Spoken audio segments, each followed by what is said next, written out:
morning, ladies and gentlemen. Thank you for joining us in the webinar. I'm Lily Xiao, Professor of Nursing at Flinders University, Australia. Can you please use the chat box to introduce your name and the organization you are associated with? Thank you. This is our 7th Knowledge Exchange webinar in our project entitled Strengthening Professional Collaboration in Dementia Caregiver Education and Research, while the prevention and the evaluation of the eye support program in Australia and Greater China. This project is funded by the National Foundation for Australia-China Relations, Australian government. Flinders University is the lead organization in the project. We are very proud to work with our partners in Australia and China to deliver this very important program. Our partner organizations include the University of New South Wales, National Aging Research Institute, University of Wollongong, Peking University, Xi'an Jiaotong University, Taipei Medical University, the Chinese University of Hong Kong, and the Kaiwu Nursing College of Macao. We thank those partner organizations and our team members for their great contributions to the program. I'm delighted to introduce today's presenter, Professor Mingxia Zhu from the Kaiwu Nursing College of Macao. Professor Zhu is a nursing educator, leader of the Master of Nursing program at Kaiwu Nursing College of Macao. She plays a leading role in gerontological nursing education. She's dedicated to the application of the traditional Chinese culture to the end of life and life and death education. She has made a great contribution to promoting public education on life and death in Macau. In 2015, she published a book on life and death entitled Life is Like a Song. Please join me to warmly welcome Professor Zhu. I now hand over to you, Mingxia, please. Yeah. Hello. Hello, everyone. Hello. Today we speak Chinese. This is the last webinar of this series. Today, I'm going to talk about dementia care policies and practices in Macau. What it is like in Macau in terms of dementia care. So today I'm going to spend about 40 minutes talking about dementia care policies and practices in Macau.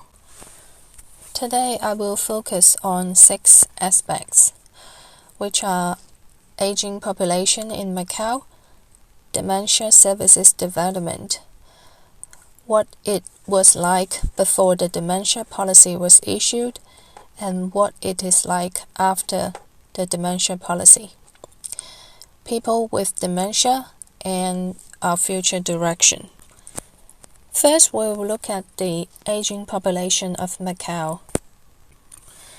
Just like other places in the world, we are also facing the challenge of an aging population. We can see the numbers in red. They are the data in 2021. We can see that the trend is going up. The number of seniors among 1,000 people and the percentage of senior citizens in the whole population. These trends are going up. And we can also see the prediction of senior citizens in 2036. The percentages are over 20%.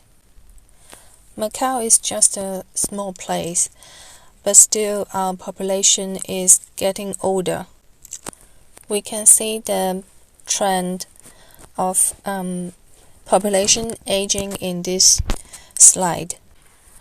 In 2010, many people, including scholars and researchers, all believe that the aging population will be a challenge for Macao society.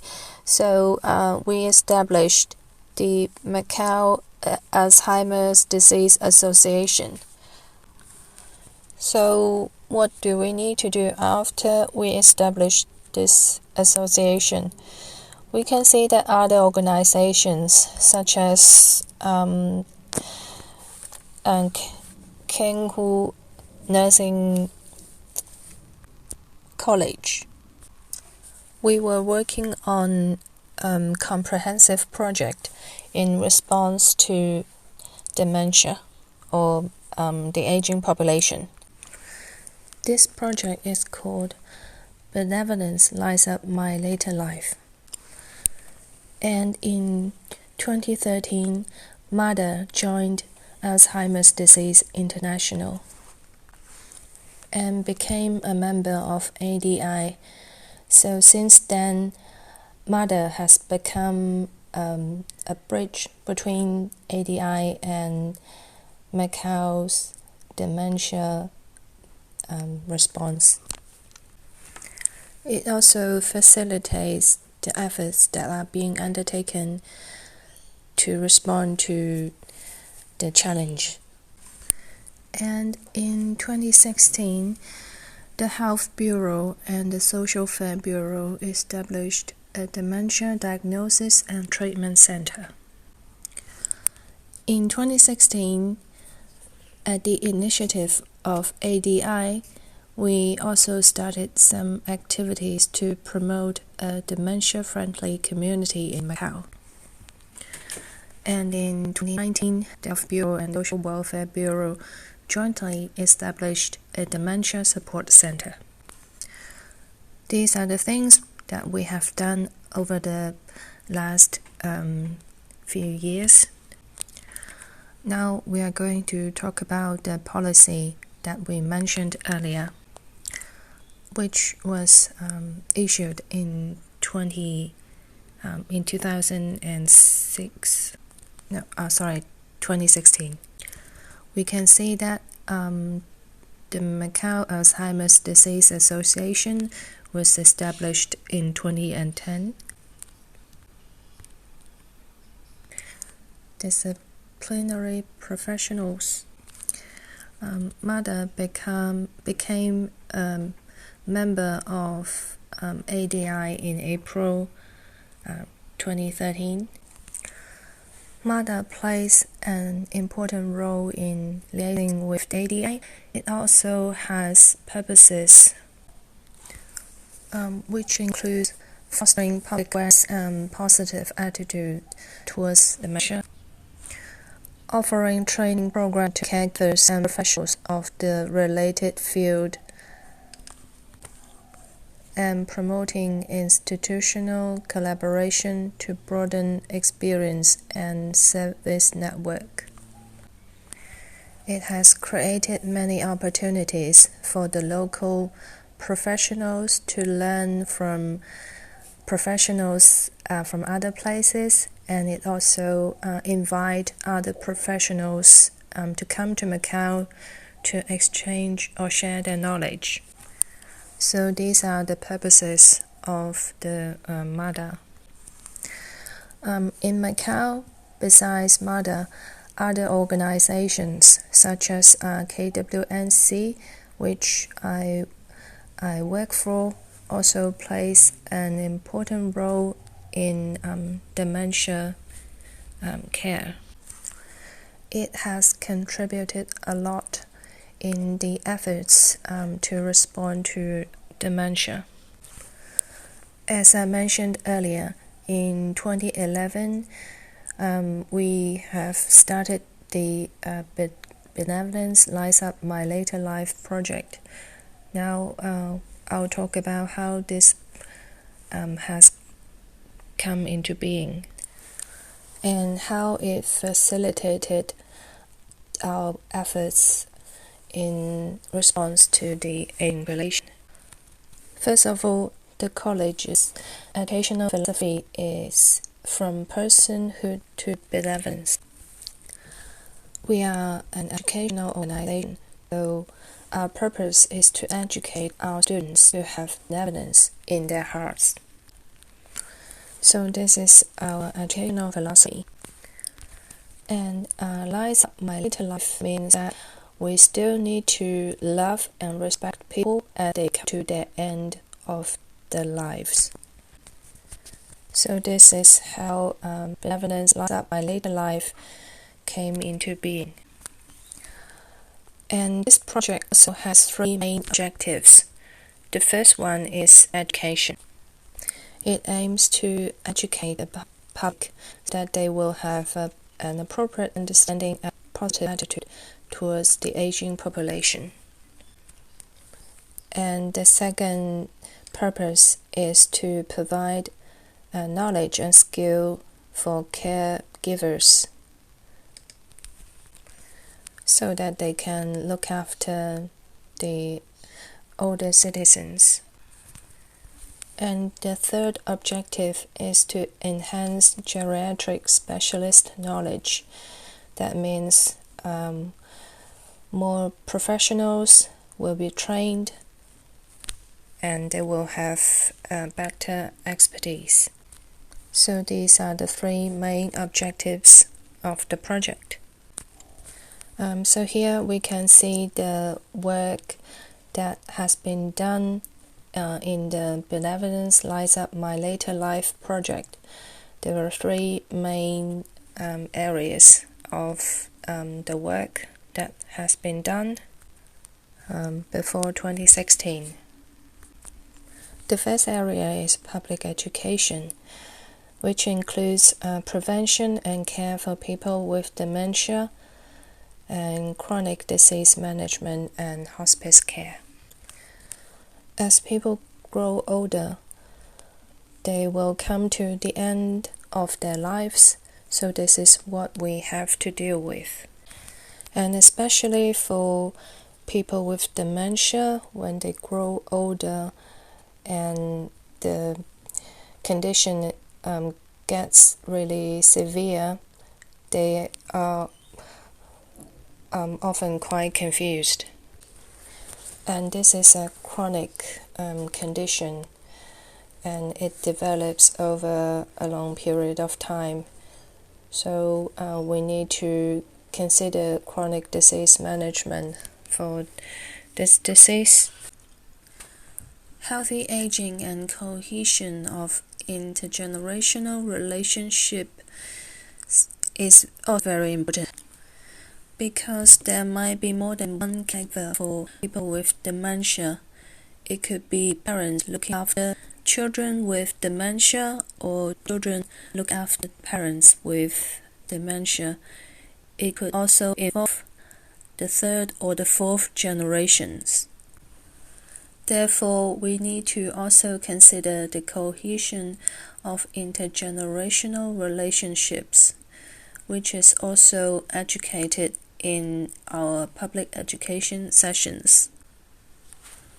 It also includes psychological, social, and spiritual care, as well as community and residential care. The second area of this project is community service and research, including cognitive ability assessment, dementia service hotline, and chronic disease management. In chronic disease management, we provide standard and professional services to seniors with this condition. And finally, we also provide life and death education. People with dementia, their caregivers and healthcare professionals, how they look at life and what they can do to get prepared is very important. The third area of this project is scholar training, including online self-learning courses for professionals, dementia care courses for professionals, training workshop for professionals, and field trips and vocational studies. our professionals have been to other places of the world to learn to get new trainings.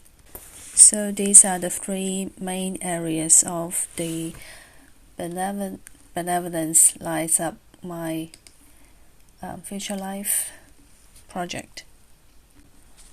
So what was it like before the policy in Macau? We have done a lot of work in disease prevention and awareness raising. We aimed to improve the public's knowledge of dementia through education and campaigns, and also improve the knowledge and caregiving skills of dementia caregivers and professionals of social service organizations through subsidizing NGOs, which means our professionals get training and can improve their services. This is what we have done in NGOs. In terms of medical treatment, we have integrated treatment development, specialized geriatrics clinic, memory clinic, geriatrics care unit, and interdepartmental working groups on geriatrics. The public system also worked with NGOs to provide home care services. Of course, the NGOs have been assessed by the Health Bureau. So this is what it was like before the policy was issued. In terms of rehabilitation and long-term care for people with dementia, a standardized assessment mechanism and central referral is used for daycare or home care or residential care. It also aimed to increase caregivers' capability through community education and training. Specialized areas have been established for people with dementia in daycare facilities or nursing homes. In 2016, the 10-year plan was established for the elderly. This means the government has published a dementia policy in Macau. In September 2016, the then Secretary of Social and Cultural Affairs, Alexis Tam, announced the implementation of Macau dementia policy. This was a 10-year action plan for older adults support services. It covers the care plans and mechanism for seniors. It has short-term, mid-term, and long-term plans. This is a brief summary of the action plan. We can see that in the short-term plan, which was from 2016 to 2017, the telecare services were introduced to prevent those people with dementia, which was a support for families of people with dementia. It formulated plans for dementia support services and set up specialized service facilities for people with dementia. It also developed palliative and hospice care in nursing homes and promoted life and death education, hospice care, and grief and loss counseling in communities. In the short-term plan, which covers the years between 2018 and 2020, we developed community-based reporting mechanisms for people who are lost, and we also trained a lot of professionals from care facilities to carry out screening for dementia cases. By providing professionals with adequate training, we improved their ability of dementia case management, which is very important for them to follow up individual dementia cases. We also improved the specialization of geriatric medical services by enhancing the function of specialized geriatrics clinic and memory clinic, as well as interdepartmental working group. In the long-term plan, we utilized the Macao Dementia Registry to understand the services needs of people with dementia. The data analysis will serve policy development for people with dementia. So this is a scientific methodology. So the long-term plan is between 2021 and 2025. And we will also conduct study on the 10-year plan on dementia services policies 2026 to 2035 based on the current services and data. Next, we're going to talk about the Macao Dementia Policy Framework. First, we have 5 early, which means early prevention, early detection, early diagnosis, early treatment, and early support.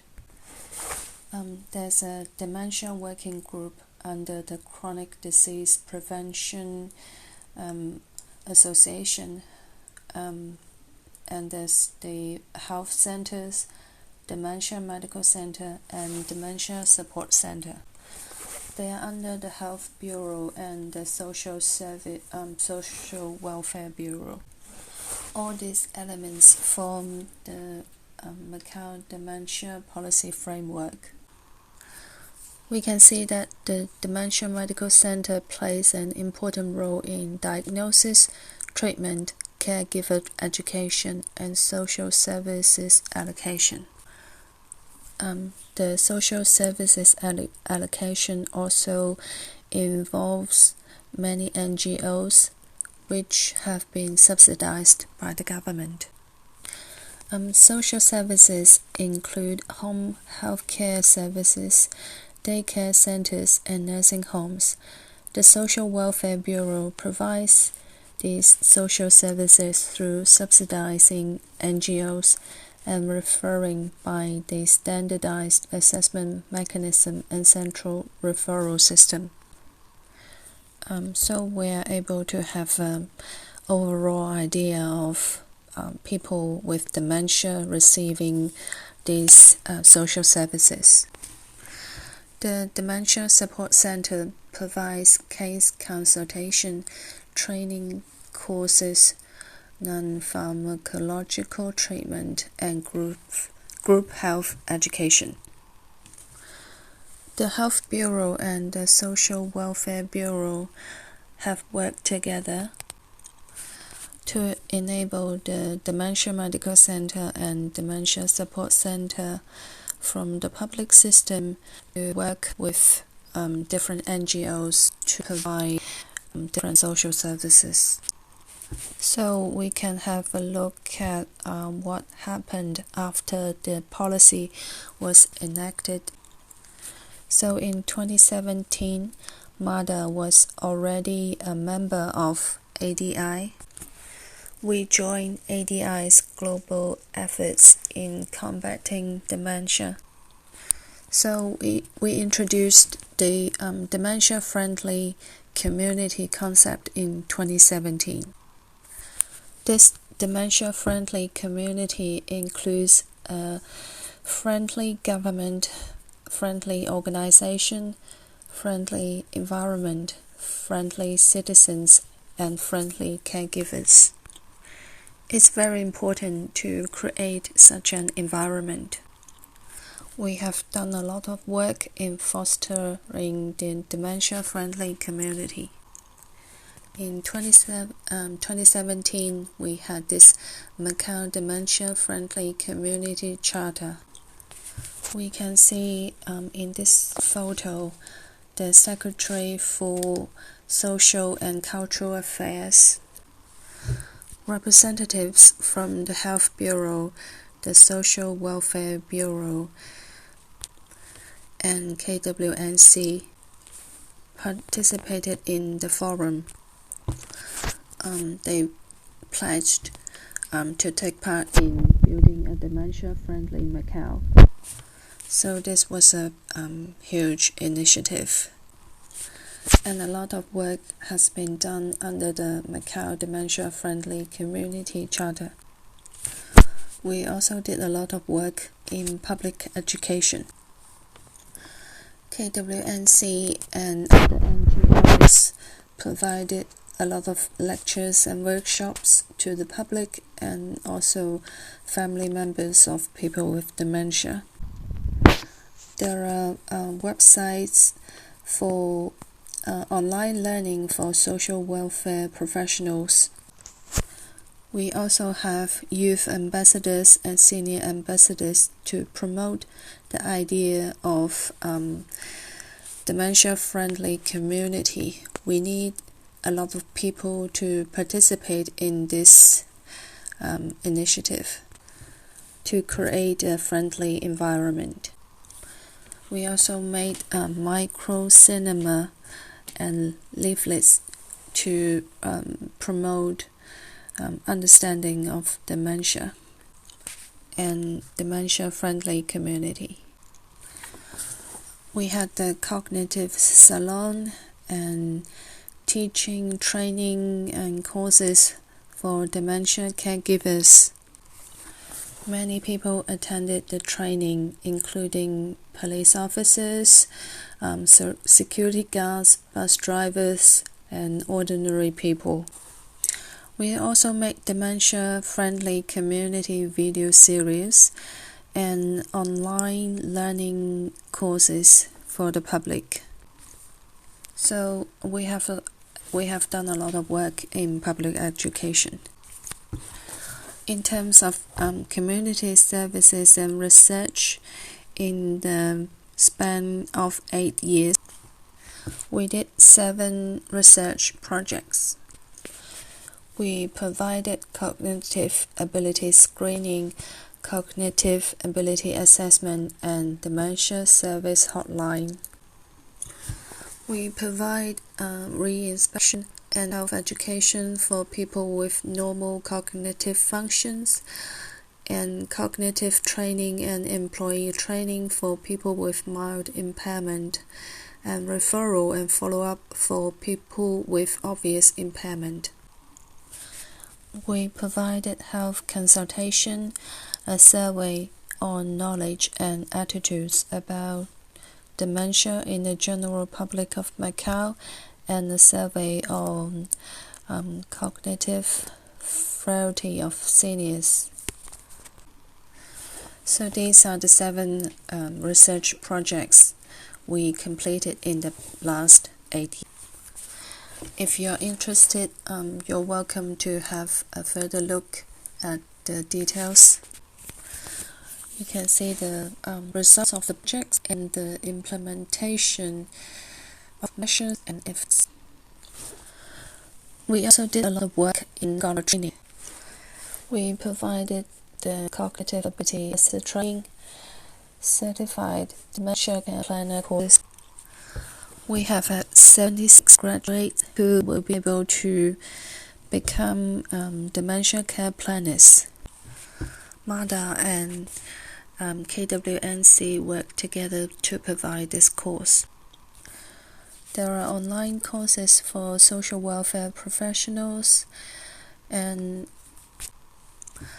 our professionals have been overseen to continue the training and to visit and exchange knowledge. So this is the work we have done in scholar training. Therefore, we have a lot of professionals who are capable of case management, referral between services, and consultation for family members. We used to work with MADA and Hong Kong Dementia Association to provide the certified dementia care planner course. And in September 2021, KWNC was awarded the ADI accreditation. So we are now able to provide the dementia care planner course on our own. We might also provide the dementia care planner course to the Guangdong, Hong Kong, and Macao Greater Bay Area, or the Greater China area. So this is the Dementia Care Organizer Program. After we got the accreditation, we are able to provide this Dementia Care Organizer Program in Macau, which means we will be able to play a more important role as a leader or supporter in providing these kind of courses in the Bay Area or the Greater China area. We will be able to train more professionals to provide better care and services to people with dementia. Now we'll have a look at the current situation in Macau and what services people with dementia get in Macau.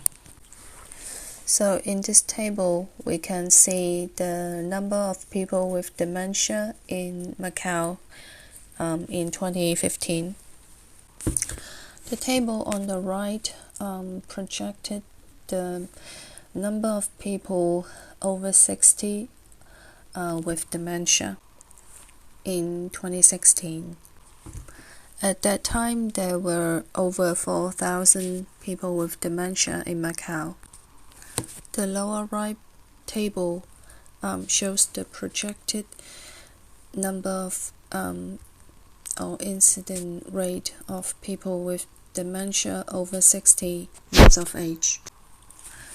Now we have the data in 2019. So in 2019, the incidence rate was 4.94, which was slightly better than other Asian countries. The prevalence rate was 4.94 and the incidence rate was 10.69%. Therefore, we could project that the number of people with dementia in Macau in 2019 was over 6,000. The prevalence rate was slightly better than other Asian countries, mainly because the percentage of people over 60 is lower in Macau, because we have younger workers coming from other places to work in Macau. Anyway, the prevalence rate was close to 5%. So this is the current situation of people with dementia in Macau. We can see the number of confirmed cases was 603 in 2016, 1,900 in 2017, 2,290 in 2018, and 2,623 in July 2021. The diagnosis rate is also on the increasing trend. In 2015, the diagnosis rate was 37.5%, and in 2018 it was 51.5%. The Macau Dementia Registry also shows the number of people with dementia in Macau. With more data, we can make a better plan for the next 10 years. So here we'll have a look at how the Macau people look at dementia, their knowledge and their attitudes. So in terms of knowledge, high school students have lower scores, and doctors and nurses in primary healthcare settings have much higher scores. However, in terms of attitudes, high school students got higher score 37.9, and other healthcare professionals got a lower score or lower scores. We can also have a look at the knowledge and attitudes of students, including high school and college students, and the older adults. The scores are from 0 to 18 in knowledge and 9 to 45 in attitudes. We can see that the older adults have a better understanding of dementia as they grow older, and the survey also covers police officers, bank officers, and bus drivers. We can also see that young people are more positive. They have more positive attitudes towards dementia. We can see that people with a better understanding or knowledge of dementia don't necessarily have more positive attitudes towards it. So besides the Dementia Support Center, which can be accessed by the public, NGOs also provide dementia services. These can be daycare, home care, or residential care services. There are 7 home care and support service teams. There are 25 senior health centers, 13 senior daycare centers, 5 senior daycare nursing centers, 19 residential nursing homes, 5 senior comprehensive service centers, and telecare services. All these facilities provide services to people with mild, medium, or severe dementia. A few days ago, I was with Year 3 students in the community centers for people with dementia. So the people with dementia, they're elderly. They were picked up by a bus and dropped off at the center where they had some social activities. They were looked after in the centers, and the severity of the dementia can be distinguished. Their needs could be understood and relevant services could be provided to them. I was really pleased to see that our students could understand the severity of dementia and also what type of services would be needed by the older adults and what we should focus on. Also, many people with dementia are looked after at home, so do their caregivers understand their needs, and would they be able to provide appropriate care? We have collected data in terms of family members of people with dementia,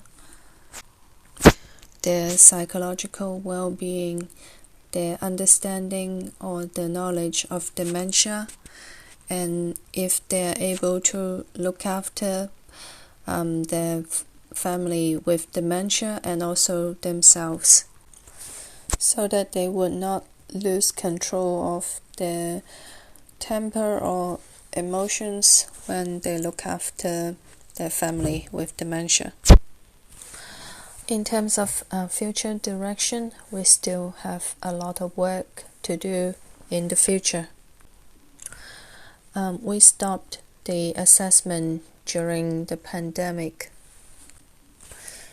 It doesn't mean that we didn't have confirmed cases in the last 2 to 3 years, but only because we stopped the assessment, or we were not able to do assessment. So what could be done in the future? This is what we need to think about. We still don't know what would happen in the future in terms of COVID, but one thing we can be sure is that more cases of dementia will happen. The second point is resources accessibility. For example, can the 6,000 people with dementia have access to the resources? How to make sure that the resources are used appropriately? Publicly accessible databases. What should we do with the databases? Do we just collect all the data and store them in the databases, or do we use the databases to help us establish policies and use them for other purposes? How to do systematic planning? And what should we focus on when we provide end-of-life care services for people with dementia? It's important how we look at life and death, because how we look at life and death determines how we will spend time with people coming towards the end of their lives. So this is what I would like to share with you today. Now back to you, Professor Lily. Thank you. 谢谢朱教授精彩的演讲。现在由观众提问。We welcome the audience to raise questions regarding what Professor Zhu talked about today in the webinar. 在等待的过程当中，我有一个问题想提出来。我知道您是专门在临终照料方面是专家，所以请您提供几个相关的例子。就是失智症患者在临终的时候的临终照料的一些例子。This is a very good question, because all caregivers understand that at the end of life, people with dementia would not recognize us. They are coming towards the end of their lives under our care. So the most important thing is our attitude. Our attitude determines the quality of life at the end of life. We might think that as long as they don't have a cold or they don't have a fall, that should be fine. They would not understand what we say to them anyways. So at this stage, we might neglect their psychological or emotional needs. We shouldn't just reckon that they wouldn't understand us, because it's not true. Even when they are unconscious, we still need to communicate with them constantly. And the communication includes both words and behavior. A caregiver told me that her mother did not want her to give a bath or shower to her. Her mom didn't want her to touch her skin. So in a sense, people with dementia at the late stage, they become like babies. they are easily scared, and they don't have a sense of security. So how do we touch them and make them feel safe? This is their spiritual or emotional needs. So how should a son or daughter look after their father or mother? How should they touch their father or mother with dementia and make them feel safe and make them smile? They might not be able to say any words, so this is really difficult. We know that they are coming to the end of their lives, so some people, they would just feed the family member with dementia and then just let them be alone in the room, and they would do their own things. So there was observer observing a patient with dementia in the room. So the son of the patient smiled at the patient, and the patient was doing his own thing in the room, and the patient was looking at the observer because the observer was a stranger to him. So the observer nods at him, and the patient smiled. So we can tell that people with dementia, they also have emotional needs. They also need communication with other people, which might not be in words. You know that it's different if a patient dies with a smile, or if a patient dies without a smile. And how a patient spends the last time of their lives matters not just to the patient themselves, but also to the caregivers. The time we spend with people with dementia at the end of their lives help us determine or find out what kind of death we would like.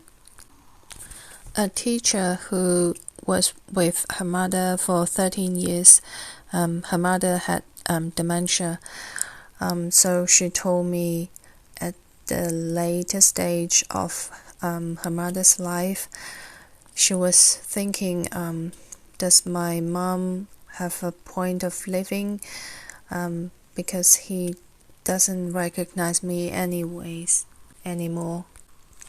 Would I be like her in the future? So this is what she thought about. She thought, I don't want to be like her. I want a purpose in my life. I want to have a meaningful life. So I need to stay with her till the end of her life. She didn't have a good relationship with her mother previously, but after spending time with her mother for 13 years, when she had dementia, she realized that there was a bonding between them, and she realized that now she was more like a mother to her mother, and her mother was more like a daughter to her. So it's like the child becomes the parent's parent, and the parent becomes the child's child.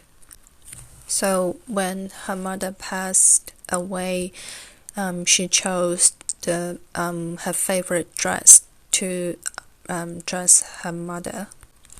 So at the end of the day, the person who benefits from accompanying people with dementia is ourselves, because it gives meaning to our lives, and this is really important. Thank you.